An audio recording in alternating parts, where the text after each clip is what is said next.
Yo, what is going on? And welcome to another episode of the Urban Pitch Podcast, the beautiful game of life, part of the BLEAV network. I am Ramsey Abushala, editor of UrbanPitch.com. To my left, got the executive director of Vibes for the day, Julio Monterosa. Promoted, baby. Bridget Flores is out of here. She's MIA again. This is 2 out of 3 weeks. No, Bridget, but we can't fault Bridget. This is the busiest week for her. Yeah. Opening week.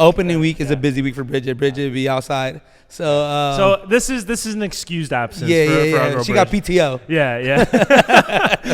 But no, today we have a very exciting episode for you guys. We're gonna be talking to Matt Pollard, who is one half, along with Mark Goldman, of holding the Highline podcast. They're a Colorado Rapids centric podcast on the BLEAV network, and we're going to talk to them, to Matt, about, just the Rapids fan culture, what it's like in Colorado, why Colorado is a sneaky, just soccer hub for an amazing fun time for a great experience. And it's going to get good. So if you ever go to a game, he's going to give you key points on how to drink for cheap, eat for cheap, and have the most fun. Right. So I hope you stay tuned for that. But before we get into that, we had to talk about this because it's a new season. By the time this episode airs, the whole full slate of matches will have completed. You would have been seeing Messi disrespect the guy while being hurt by chipping the ball over his body. We saw that last night. But in addition to the new games, in addition to the new storylines, the new drama, all that, we got new kits.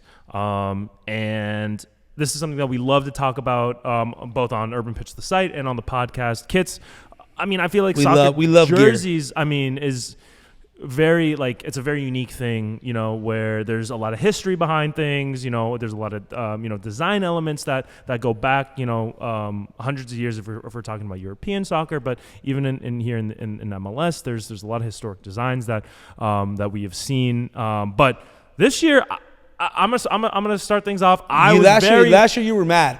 I was very pleased. Last year, I wasn't as mad. I wasn't as mad last year.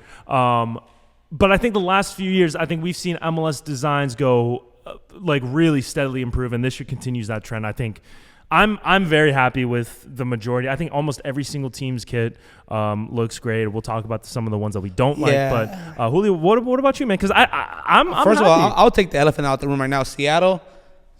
Yeah. Those go in a tier of its own. I don't think that's the A1 number A1, one. And you know how hard I hate loud colors. So to make a lime green, baby blue, that and plus with the historical value that it comes with, the shorts. The baby blue shorts with the teal or the light green kit. That shouldn't work with the stripes. That shouldn't work, but it does. They killed that rebrand. When it comes to rebrands, Seattle, please send us a jersey. We would love to have it. Honestly, killed it. I think best kit of MLS this year by far. Yeah, I think. This plus. I know you don't like the Year of the Dragon. Their away kit, the black and red one. But even before that, they had the Jimi Hendrix kit, the purple and black one, which was crazy. Purple's crazy crazy hard.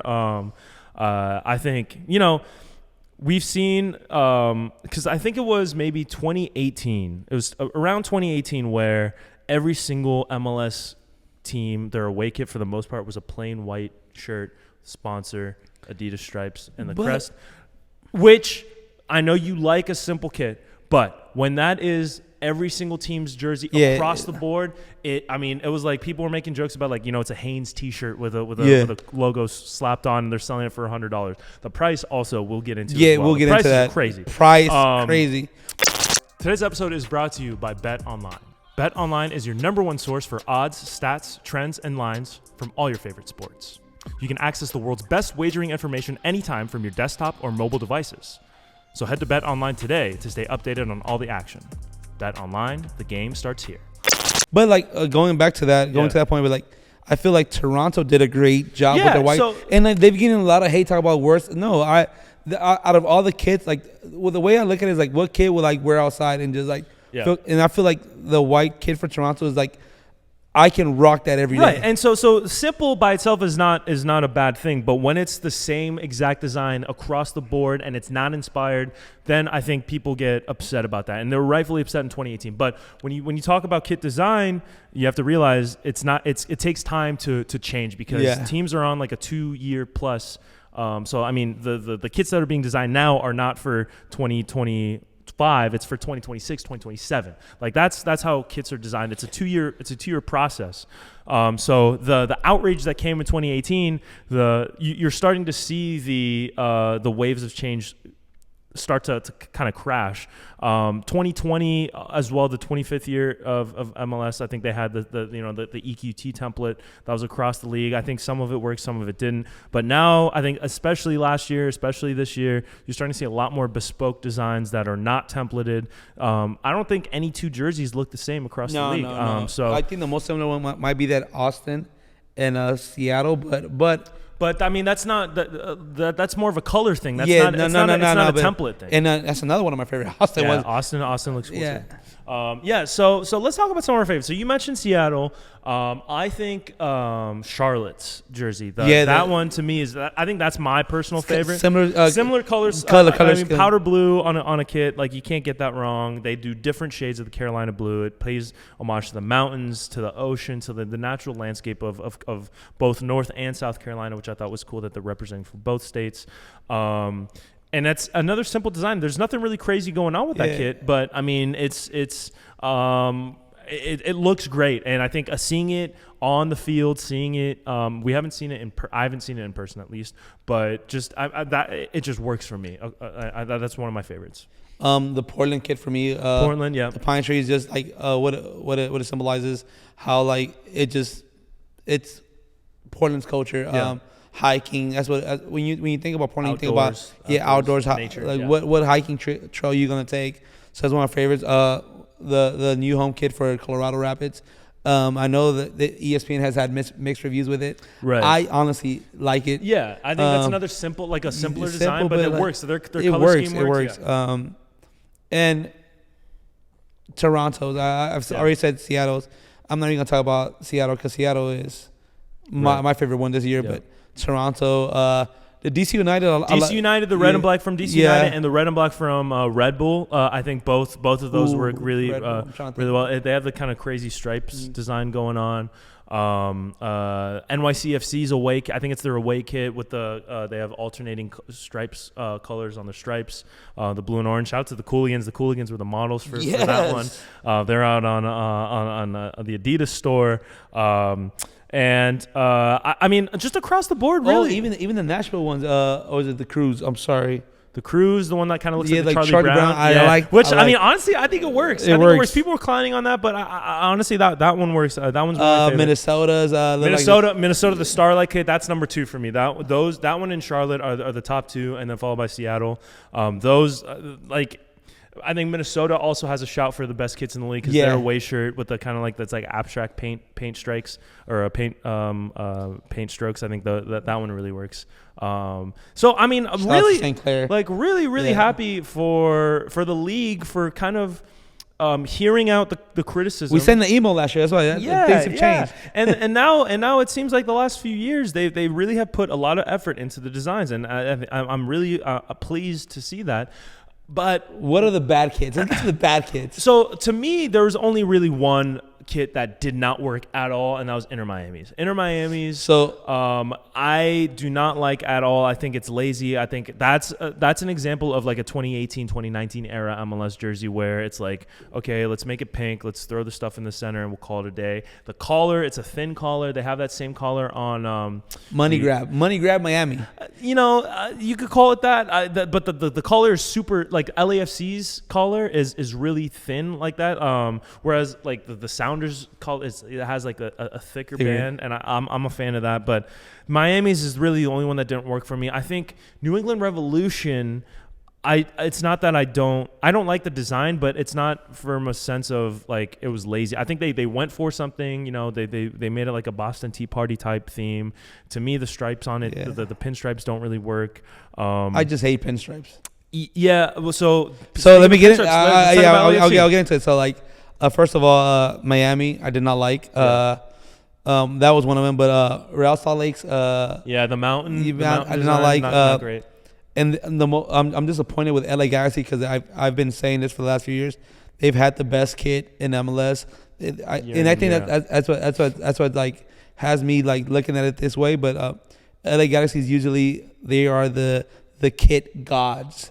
Every jersey from their LA kit, the green one, and like some of the retro ones they've had, like even their first jersey, the white, their first white one. Mm-hmm. So they've had great jerseys, and I think this is the first time they've missed.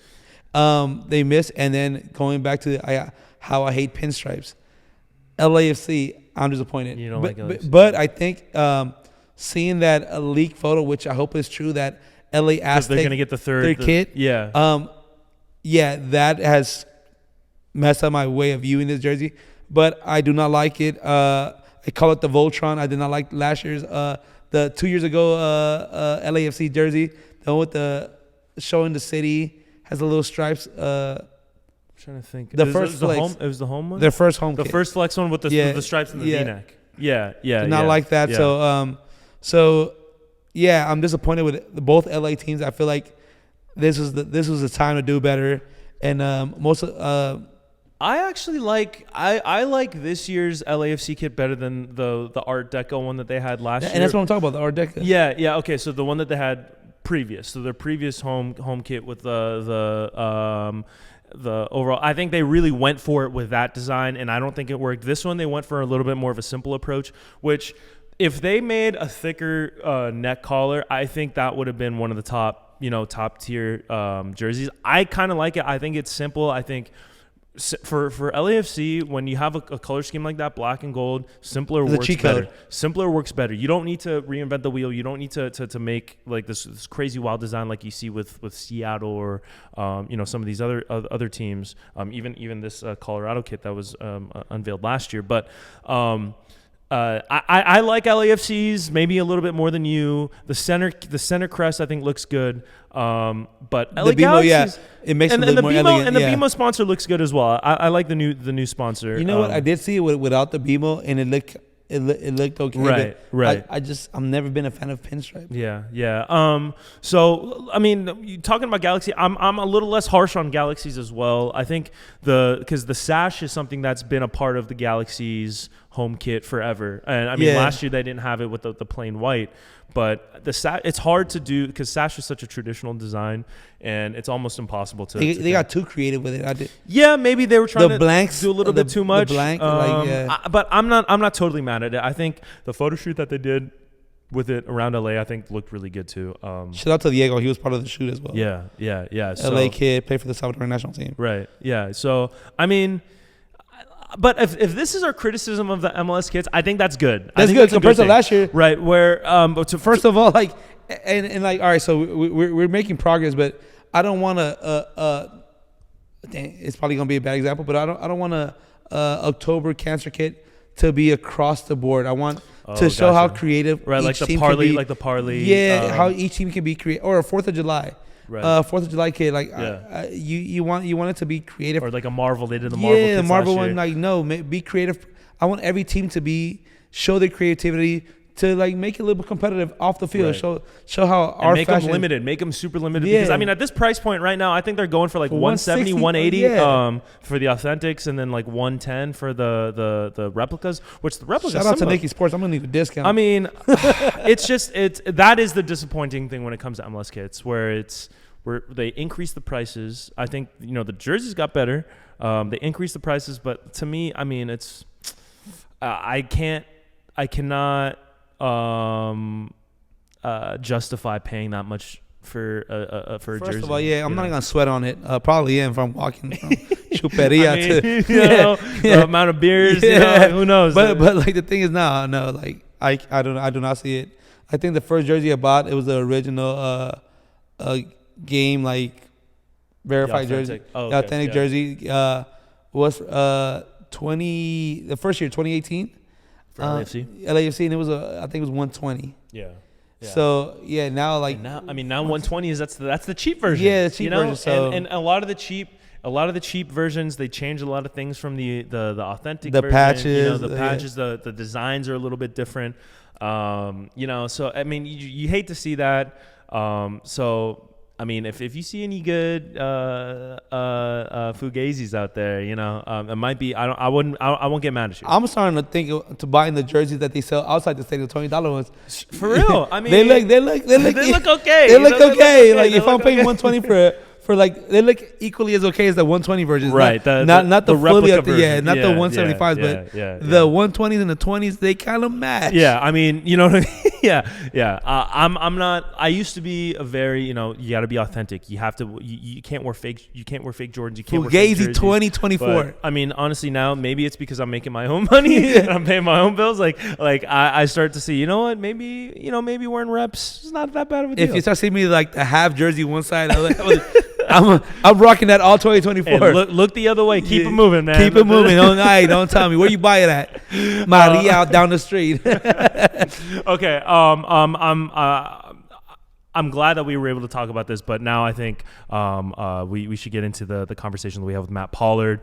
Get your notebook, take some notes. Get your notebook, take your notes, because he puts us on game going to Colorado. I mean, Holding the High Line, they do great stuff as a podcast, but he's super knowledgeable about where to go in Colorado, the overall experience. So I'm excited. And something about a green sauce on some food. Yeah. So take your notes, and who knows? Maybe you'll see us in Colorado coming this year. So let's get into this conversation that we have with Matt Pollard from Holding the High Line. Boom. All right, we're here with Matt Pollard from the Holding the High Line podcast, a fellow BLEAV Network pod. So we're happy to make this link up and have. I think this might be our first joint podcast collaboration where it's going to live on both feeds. So we're really excited about that. But Matt, really appreciate you taking the time. This is an amazing podcast connect. Yeah, absolutely. No, thanks for having me on, guys. Happy to start branching out and talking to more of the footy sickos at BLEAV.com. And happy MLS is back. I could not think of a better way to start the season than Lionel Messi getting points for my fantasy team disrespecting Real Salt Lake. Let's go. That little chip over the injured player is oh my goodness highlight of the night. I wish he would have scored. So disrespectful. It's the most disrespectful thing that anybody's done in MLS since Don Garber, since Zlatan Ibrahimovic. Well, I mean Don Garber too. Like, I mean, depending on how you look at things, like that might be. Messi last year he had like a step over against Kellen Acosta, and it was like a little bit disrespectful because it was already a foul called, and like Kellen was trying to defend. He's like, dude, like relax, the ball's over there. So yeah, it was. Messi's been doing his thing. Mm-hmm. Yeah. So Holding the High Line, Colorado Rapids focused podcast. You can tell. I mean, I brought out the Rapids kit that we got last year. Shout out to Emilio who sent this over. Shout out to legend. But I see you're wearing the new Rapids kit as well. I don't want to get into the because obviously the Rapids made a big show it off for the cam. Obviously the Rapids made a big he has the for the listeners, he just showed off he's got it personalized in the back with his number as well. So big flex there. But obviously the Rapids had a big off season with a bunch of signings. You guys talked about that in your last episode. So for our listeners, make sure to go check that out. Their last episode, 11 questions to define the Rapids season. I think you guys did a really good job of asking the right questions and talking about the season. But we like to handle things off the pitch. Like we're all about the culture off the pitch, the fan experience. So we're going to get into that. But how can we tailgate with you guys? Yeah, exactly. But first, what are your thoughts on the new kit? Because I think for at least from my opinion, mixed reviews. The Rapids have. I mean, I love this shirt. I think yours is the home kit is great. So what are your thoughts? What is your take on the new Rapids kit? Yeah, no, I'd like it. I wouldn't say that it's the best that's out there and everything. I think once I got over the fact that Seattle slightly changed their tones, like their blue and the green is really, really nice. The Dallas one is absolutely tripping. Every single time I look at that one, I just immediately get a migraine. But if I had one complaint about the Rapid shirt, it would be nice given the two shades of burgundy for the contrast to be a little bit more there. So the darker of the checkerboards can stay, but if the lighter one could have been a little bit lighter, if they wanted to go full crazy, they could have done a burgundy and blue checkerboard. So I do think some of the photos that they've had out there don't necessarily show that accurately. accurately. The first really good close-up we got was actually from a player from the Nuggets who actually wore it in like the players' tunnel, and the lighting was really terrible. So I would say it's a kit that's I realize I feel like I'm in a good crowd for talking about like kit fashion and everything. Yeah. I'm a big believer of I want to see it in person up close before I judge it. And this is definitely a kit that is better in person and up close than it will be from the wide shot on TV or from the marketing stuff that's come out there. The thing that I really love about it, I think the Rapids have done a really good job their last 3 kit launches of having an initiative behind it that really speaks to the community and tries to harness that. That's something they haven't done a good job of at times in the past as well. And so to make a big deal about youth sports and having that be an initiative and be really welcoming, especially given that continues to be an issue, and it's become really an issue in the Front Range outside of the Rapids youth setup as well, that they're going to try and fill in some of the gaps that there and the accessibility to the sport. I think that's a really big deal for me. Obviously, the kit that you're wearing right now, Ramsey, is the mental health kit, the New Day kit as well. So I could, if the message behind it and the initiatives that come with the shirt were a 10 out of 10, but it was a plain burgundy shirt that just had the Rapids kit and nothing fun about it, I would be as excited about it as I would be an absolutely the best kit of the year for MLS that had no social community component as well. So I'll give it a solid 8 out of 10 for me. To be completely honest, Colorado's one of my favorite kits that have came out just because of the checkerboard. Love the burgundy, baby blue contrast. So one of my favorite kits. There's been a lot of kits that have given out. First of all, Seattle. Yeah. They are in a whole league of their own right now with their kit. But I honestly enjoy this kit as well. You have two of the best kits in MLS right now. Yeah, and I mean, going to your point about the message behind the jerseys, and I think that's something that MLS kit design is starting to do a little bit more of, as they're implementing some kind of storytelling, and it works and doesn't work to a certain extent, but when you have a certain message behind the kit, it can sometimes go beyond the actual design of the kit itself. So you want to exist in a place that has kind of both, but there's the give and take to it. So I think that's a smart point to take into it. But I mean, I think, and we talked about this earlier in the episode, but the overall MLS kit design, I feel like, has just really stepped up in the last few years. I think there was a period of time where it just seemed like we were getting the same kit across all 20. And I like to thank Ramsey for this, because he gave him hell last year for the kit releases. He was like, oh, same template. Hate MLS. It wasn't last year. It wasn't last year. It was a few years back where it just felt like there was a very heavy template. And I understand templates. Templates is not essentially a bad thing, in itself. It's necessary, right? When you have especially so many jerseys, and MLS is at the level that it's at. But I feel like they've definitely taken a step up in terms of making sure each team has a kit that has some kind of design element that they could talk about. And it works and doesn't work to an extent, but I'd rather have at least an effort, and I think they're definitely putting that effort in. No, absolutely. I spoke to a source within Colorado who's kind of responsible for this initiative and a few other things within the club, and they said really after I think the 2020 season was what you were referring to, Ramsey, where every single team just had the same 3 Adidas stripes and everything. They were all labeled the community kit, and it's right.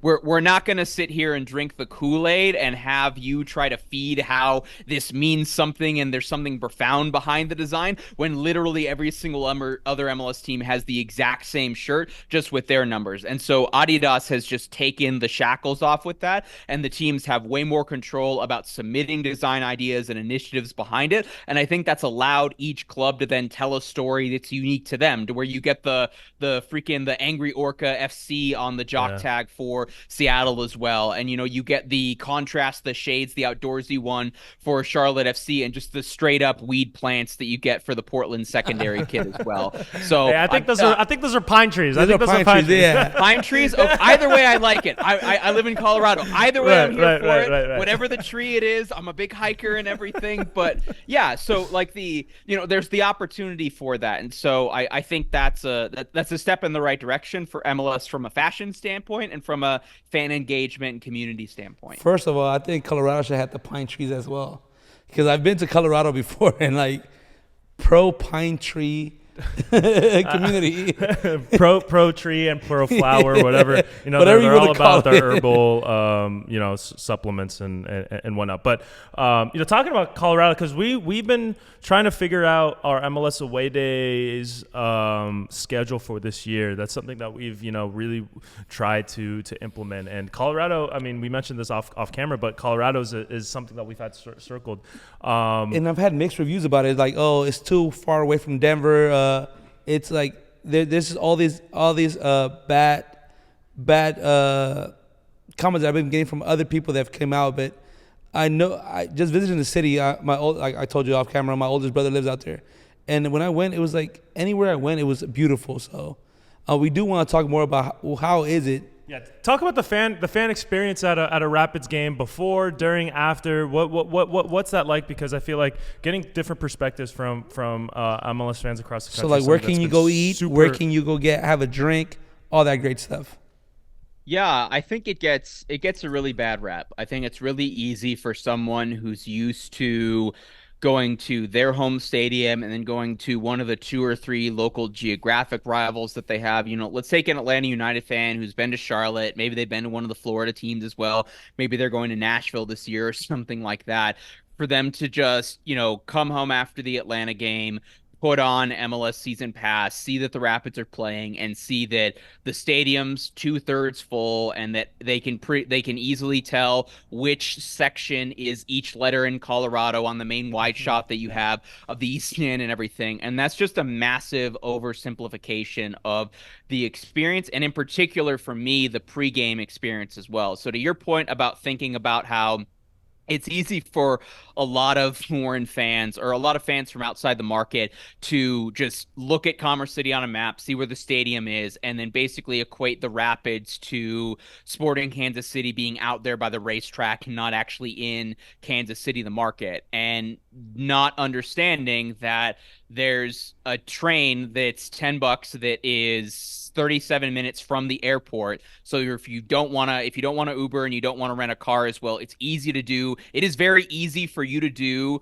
a Rapids away day and not need a vehicle at all, and then not have your transportation be expensive. If you just want to focus on being in around downtown or one of the nearby neighborhoods, the deal that you have with C38 Centennial 38, the supporters group, and their round trip bus option that they have, which you can bring beer onto, and then the tailgate as well, which starts 2-3 hours before the game. That is one of the best kept secrets for like Eastern Conference fans that don't think about these sorts of away days or don't know about them. And it's a relatively welcoming community, even for away fans, as long as you're not like RSL, Seattle, or the Galaxy for the most part. Like, we don't have beef with you. Like, you can have one of our cans of craft beer, that's aged goat milk or something on the, in the bar. And it's relatively inexpensive. I haven't spoken to the C38 president. I'll see him at the season kickoff party next week. But if you want alcohol, it's like $12-15 for all you can eat, all you can drink for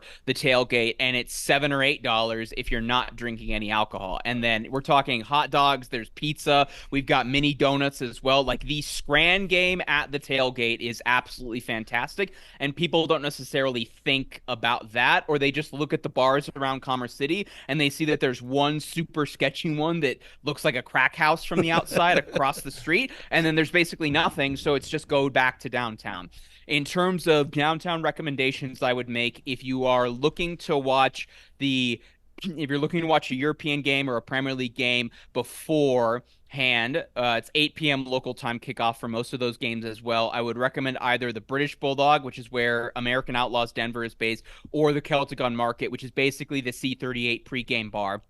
And then from C38, and there's a few other locations that they'll do the away day bus as well, and that creates more of an atmosphere. I feel like the English and the Europeans have a really great experience of like the getting on the local public transit to actually go to the game, and I feel genuinely that you get that with the bus setup in ways that I don't think you get for most MLS markets. I mean, you guys tell me. I know I've seen that there is a train that stops off for LAFC as well, but maybe you have that for NYCFC, maybe you have that that for Chicago Fire now that they're at Soldier Field. So there's a sense of atmosphere and buildup between let me go to the bar beforehand, get some lunch, let me get on the bus with a bunch of the sickos, and then let me tailgate beforehand and then go into the stadium. And that's before we even get to C38, which pound for pound still has a really great atmosphere. The difference is there's 300 of them as opposed to like 3,000 or 4,000 members of the Timbers Army. Yeah, I mean, that's about as good of a sell job as I think that anyone could make, because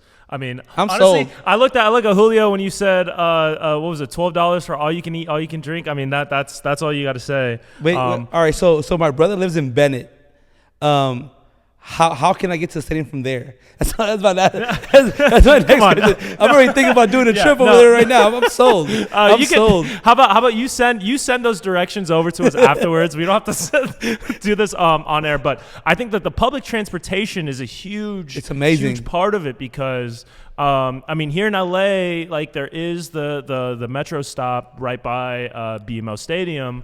It's still about I used to take it from Santa Monica. Yeah. When I used to live on Santa Monica, I used to take the train, and of course, you still like this sign says you can't drink. People do it, but it's they do a lot more than that on the LA Metro. But I mean, depending on where you're coming from, it is pretty accessible via public transport. I will say that some certain lines on the LA Metro are like sketchy. Just like before COVID, you could take them like, and it was a pretty, reasonable experience. Like you'd run into, the stuff that you'd think you'd run into on public transport. But now it's like post 2020, it's just been like a lot. It's really dystopian in the subways in LA. And I know LA is not known for its public transport. Obviously, we have a huge, massive car culture here. And, I mean, even in the El Tráfico Derby nickname, like you get that. And so I think having a place where you can get to accessibly for cheap, there's a sense of community there where you're riding with people that have the jerseys, that have the scarves, that are maybe doing chants, I don't know what, but I think that is a super unique experience that you don't necessarily see if you're just watching a game on Season Pass. If you're watching a Rapids game where you're seeing, because I mean the numbers by themselves don't tell the full story. Yes. Absolutely. And I would say that the community, again, is super well, like Colorado people are just, we're almost Midwestern nice, as long as, again, you don't say anything bad about the Denver Broncos and you're not a Kansas City, an RSL, a Seattle, or an LA Galaxy fan. And so the thing is then, so again, bunch of stuff you can do downtown in between going to one of the soccer bars and then actually getting lunch at the Celtic and then going over for the bus. Again, the tailgate lasts as long as the game itself. And by that point, you've made friends either with a local, or if you're showing up for an away day, you've made friends with the other away fans that are there. Like, again, open arms in terms of if you just want to come have beer and talk about soccer and everything.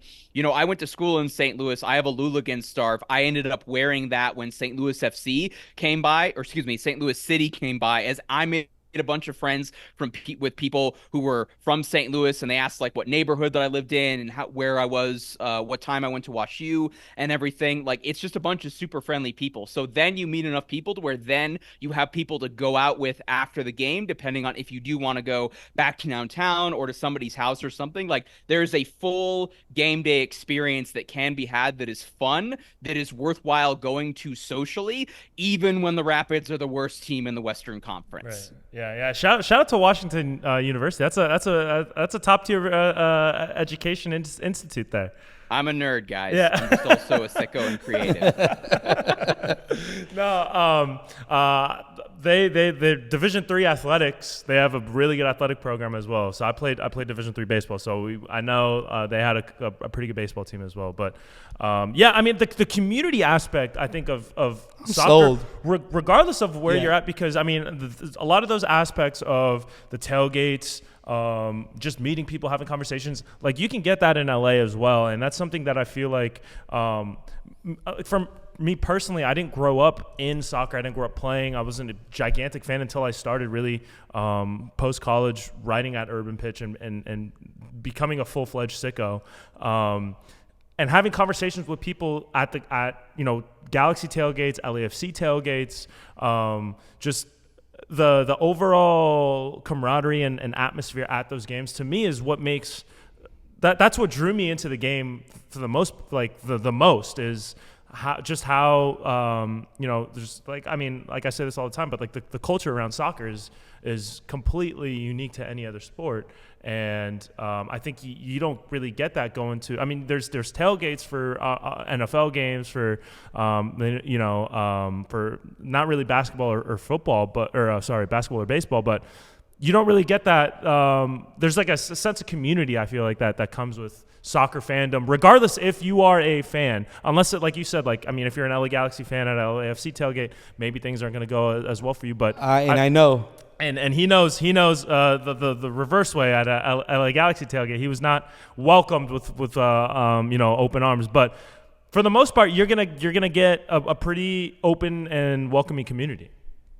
Yeah, no, 100%. And like I don't know if we want to talk about this specifically, but the fan experience and the relationship with the club and ownership, with how bad the season was last year, was so bad. I know a bunch of season ticket holders who were out on maintaining their tickets, who renewed their season tickets because they were like, I've got so many friendships. I'm best friends with the person who I met 7 years ago, who just happened to be the season ticket holder in the row 2 seats over from me. I know people who, despite the club having the worst year that it's had, and we can now say this with hindsight, it's easy because of how good the offseason has been, who chose to renew the tickets and then bite the bullet financially despite being down on the team, for the purpose of maintaining the sense of community that they have around that. And again, I will say that's extremely close within that, and it is extremely welcoming to away fans, provided you're not one of 5 shirts as well. So I mean, you show up with a Kellen Acosta LAFC shirt and everything,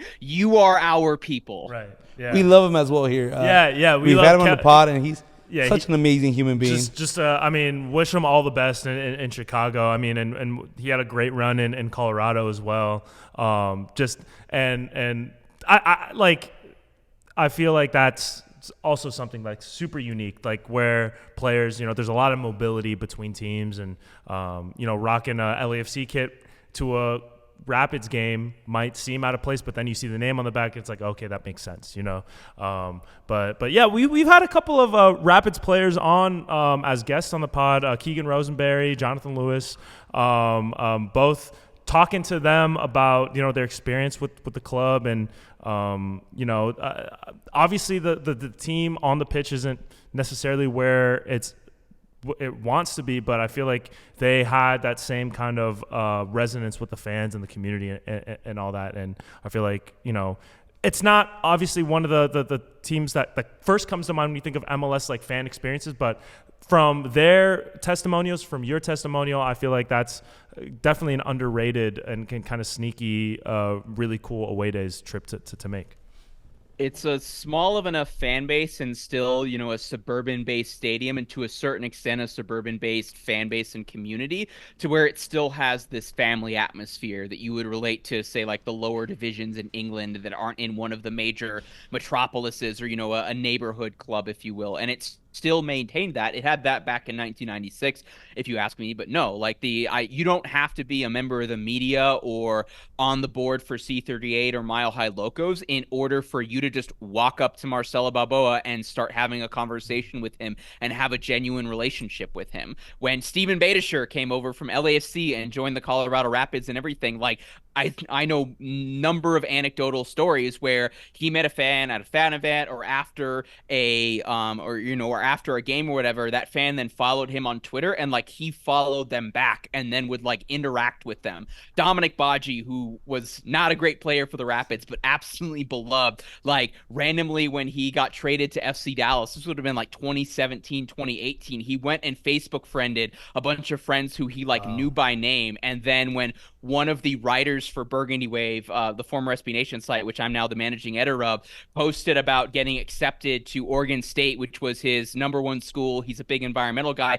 Dominic Baji liked that post. With all due respect to what LAFC has done on the field and everything, find me an example of Carlos Vela or Dennis Bawanga doing that for a Rapids fan. And so it has that community. And again, to say nothing of the fact that everybody has like they've got their work, they've got what they do with the Rapids, and then they've got the other social or outdoor activity thing that they do with the Rapids. I'm going skiing with a friend to Keystone, one of the mountain resorts here in Colorado, who is someone who I met through the Rapids as well. So again, to the away fan who is interested, who wants a Colorado person to like be their Sherpa or make recommendations on hikes or drives or a place they can go to in Estes Park for Rocky Mountain National Park, or is like if an LAFC fan, LAFC is a bad example because ski season will have ended, but like I know multiple examples of like random Austin fan wanting to do a spring break trip, Austin FC's in town, and then tags a bunch of the Rapids blogs or Rapids sickos on Twitter and everything. Hey, I'm looking to go skiing, like any recommendations, and like we will help you out. So as much as we're open from a soccer standpoint, we're also open we have a really beautiful state, and we're open to sharing it with people who just want to make that initial, who want to show up and provide the olive branch, and that olive branch absolutely can be showing up in an LAFC jersey that says Kellen Acosta. Yeah. Okay. So we'll be coming out there. I'm definitely going out. We're sold. You've done a massive job of selling the whole away day experience, because we're trying to circle off a handful of away day matches, whether it's Bridget and Julio. Bridget's not here, but big LAFC fans. I'm a habitual fence sitter, coward, whatever you want to call me, but he's good for business. Yeah, right. He's good for business. But what about you and Mark coming to LA? Is that something that's a possibility the either this year long. or in the next few years? Probably not this season. Rabbi has been to an LAFC game. I've been to an LA Galaxy game. Ironically, like we've talked about, do we show up to, if we should go there for El Tráfico, if we were to somehow get tickets, like which stadium do we end up taking? Not saying, of course, that I'm distinctly LA Galaxy and he's LAFC, or that we even care about that rivalry other than just watching the chaos that unfolds that is El Tráfico. But I've already booked. I'm working with Emilio, who's going to try and get me credentials for Inter Miami, because I've never seen Messi live, so I'm looking at that. RSL is always a big one, but no, we've talked about doing a bunch of away days. We've done away days separately. We've never done one together, and certainly LA would be a super easy one if we plan it a couple months in advance, and if the weather's nice, maybe that, July might be a little bit hot for us given where we are in Colorado, used to the dry heat and everything, but but by the time it starts to get cold in September, October, Los Angeles would sound nice, and we book it a few months in advance.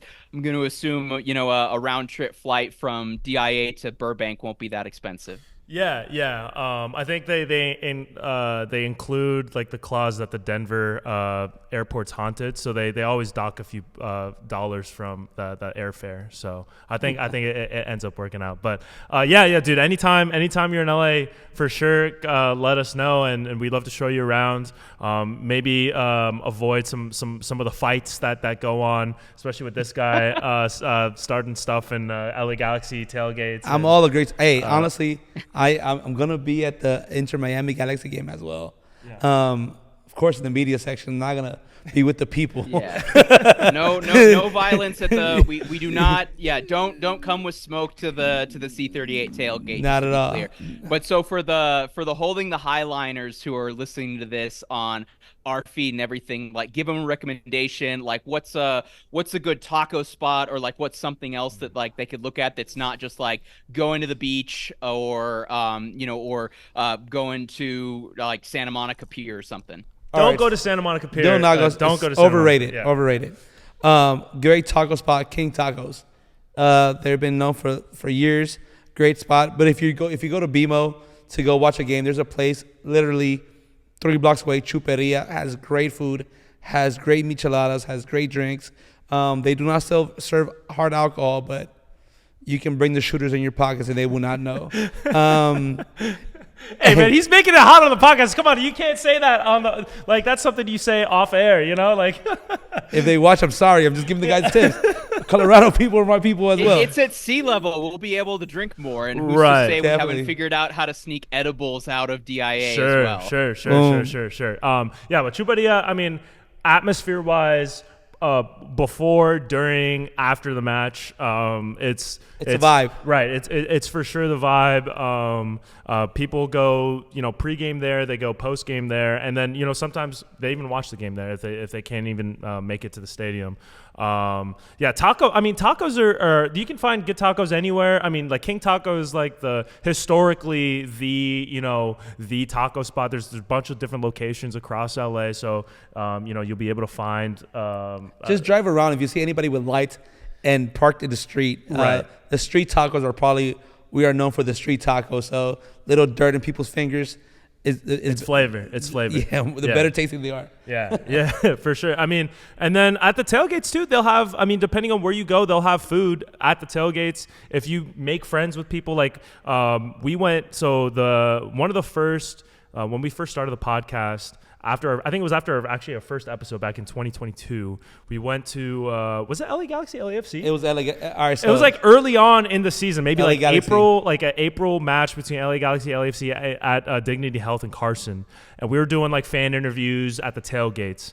And number one, he knew people that do it, they have Clase Azul bottles, they got tomahawk steaks, they got ribeyes, like they're doing it big. And so we were able to get that experience, but then some fans recognized him because he might have said a couple of comments that were then aggregated into a fan a fan community on Facebook, and then things started to escate, and we had to get out of there. He was viral amongst a certain amount of LA Galaxy fans. Yeah. So, but no such thing as bad publicity. Exactly. But I'll say this. So, if you want a great in stadium experience, LAFC is a place to go.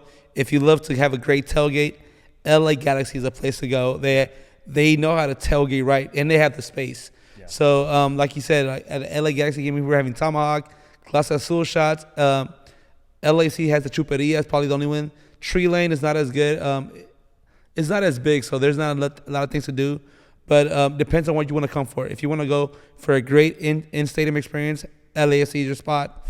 If you want to tailgate, LA Galaxy is your spot. So it depends on what you want to do. Yeah. But we have a little bit of both. Yeah.